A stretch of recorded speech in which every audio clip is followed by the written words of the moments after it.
So this is going to be another rust soaking video, and what I have here is rust off, and what it basically is phosphoric acid, same as dioxidine. It says to use it either 1:1 with water or 5:1 with water, and I've bought 2 litres, so 2 of these jugs. I'm going to soak this radiator support, and I'm going to dilute it as much as I need to get it submerged. So I've hit it with a grinder. Should be happy because it's just one hole. Really happy to see the steel is nice and heavy. It's going to be easy to weld up. I'll leave it open for the moment because it'll let the acid circulate through. So I've been sticking that in the corners. That's good, that gets into places otherwise hard to get. Yeah, I opened up that rust hole a bit with the grinding disc. Did a lot of the work with the strip-it disc in the grinder, a must-have.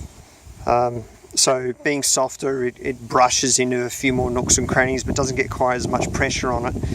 Very good for light rust and cleaning.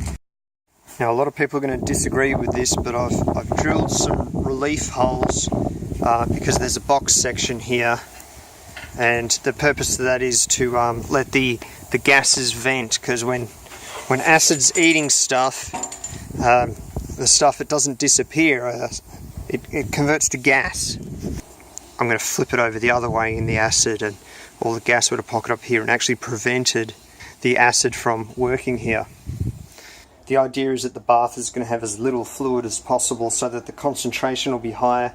So I've laid in the sheet so that there isn't any sharp edges landing on hard surfaces. It should buffer the contact between the radiator support and the bricks in the ground. Oh, look at that. Oh, that's great. There's the water line, and it's clean below, but above the water line you can see 2 types of rust. There's both old rust and new rust. And new rust is, for some reason, the fumes off the acid cause a lot of corrosion. So which is why I really need to get this submerged. All this rubbish in there is to pick up the water level without without diluting my vinegar concentration any further. I've even got plastic bags full of fresh water. Okay, I'm ready for battle. I'm going to hot soapy water it, pressure wash it, hot clean water it, chamois it, blower it, then heat gun it, and it'll be clean and dry and have not flash rusted more than an extremely minimal and acceptable amount. Let's see how I go.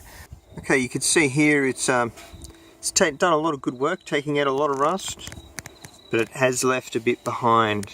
It's a bit of scale there. It's going to be really easy to chip off. I know it'll be softened by the vinegar. Here's a lot more. Yeah, there's a bit more. So it's clean, it's dry. I don't think I'm going to put it back in. I'm going to try and clean it up. There's a little crack there. Now that's going to be stress fatigued. It's only going to get worse. So I'll put some weld on that.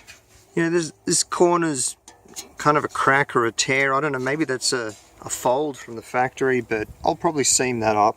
This is not clean enough. I'm not happy. It's not a bad panel. It's not what I'm expecting. It's going back in the acid. Look at this turbulence of bubbles. It's good to see there's still some activity left in this mixture. It seems like to get more work out of it, you need to pull it out, clean it, and put it back in. So what we have here is an unfortunately complicated shape.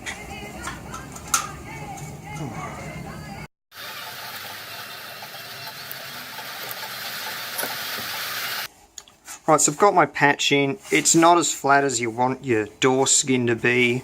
That's fine. It's strong.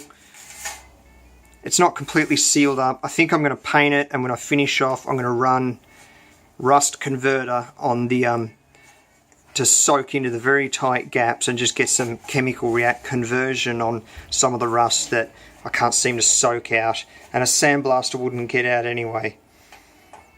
Way to make a stencil. You just be aware masking tape will stretch. I could almost do it with the dirt.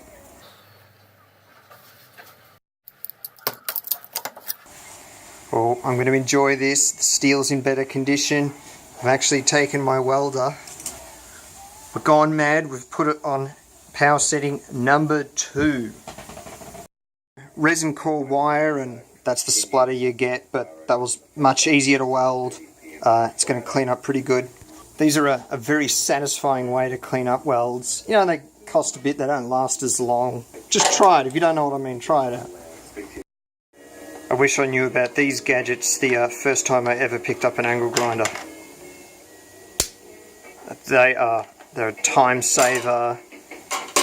They're awesome. And there we go. Okay, so it's been scotch-britered with Prepsol, wiped down. I've run over it with some 80 grit by hand just to make sure there's a sharp tooth in it. It's, you know, it's a bit lumpy and peely. I'm pretty sure it's meant to be matte black anyway. This will let me start putting some of the car together and make it a bit more of a car. So I'm happy. It's been a hard day, but a good day.